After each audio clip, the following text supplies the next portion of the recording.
Most Impactful Agri Creator Award. This award goes to Laksh Dabas.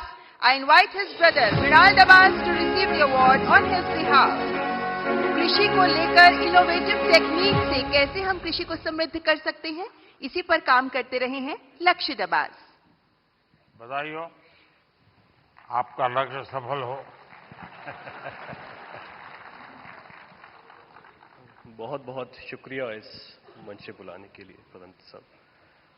मैं मृणाल डबास, हम जैविक किसान हैं। देश की जरूरत जरूर थी 1970s में कि एक ग्रीन रेवोल्यूशन आया गया, लेकिन उसके बाद देश बढ़ा और आज देश की जरूरत जैविक खेती की है, जिसमें कोई रसायन, कोई पेस्टिसाइड हमारे खाने में जो जहर हम डालते हैं वो ना डाला जाए।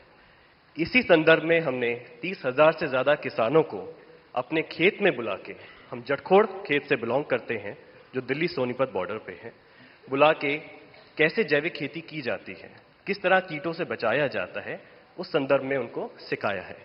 अगर हम सरसों का तेल निकालते हैं तो एक्सपेलर यूनिट नहीं, जो प्राचीन समय में कच्ची घानी का तेल हुआ करता था। अगर हम गाय पाल रहे हैं, जर्सी एचएफ नहीं, जो हमारी देसी गाय है, गिर है, सहवाल है, थारपारकर है, राठी है, क्यों उसको हमें ज्यादा सेवा करनी चाहिए? और उसके दूध में और उसका जो घी बनता है, क्या उसमें ज्यादा प्रोटीन कंटेंट होता है और हमारे शरीर के लिए क्यों वो ज्यादा जरूरी है?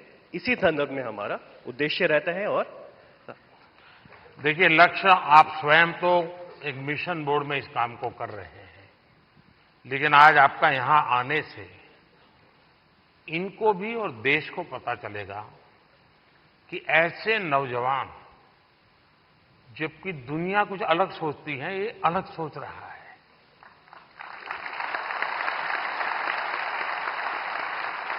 लोग लक्ष्य की मजाक उड़ाते होंगे, क्या यार तुम ये गाय पीछे पड़े हुए हो। उसके बाद भी वो उसको समर्पित है। आप कभी गुजरात के गवर्नर आचार्य देवव्रत जी से मिले हैं? नहीं सर, ये अवसर नहीं। तो मैं आपसे आग्रह करूंगा, एक बार उनके साथ बैठिए। वो एक मिशन बोर्ड में ये नेचुरल फार्मिंग पे काम करते हैं। कुरुक्षेत्र में उनका एक फार्म भी है और गुजरात में करीब उन्होंने 3 लाख किसानों को नेचुरल फार्मिंग की तरफ ले गए हैं और जो उसके रिजल्ट आए हैं बहुत ही एनकरेजिंग है। दूसरा, लोगों में एक भ्रम है जिसको आप ठीक कर सकते हैं। ऑर्गेनिक फार्मिंग और नेचुरल फार्मिंग दोनों अलग है। कुछ लोग कहते हैं कि ऑर्गेनिक फार्मिंग में शुरू में इनकम का बहुत लॉस होता है, उसके कारण कोई किसान हिम्मत नहीं करता। नेचुरल फार्मिंग में लॉस नहीं होता है और धीरे धीरे प्रोडक्टिविटी बढ़ती है, क्वालिटी बढ़ती है, एकरेज बढ़ता है। मैं चाहूंगा कि आप बहुत अच्छा काम कर रहे हैं, लेकिन मैं आपसे आग्रह करूंगा, आप आचार्य देवव्रत जी से जरूर मिलिए। YouTube पर उनके बहुत सारे लेक्चर्स हैं, आप उसको देखिए। बहुत बहुत शुभकामनाएं।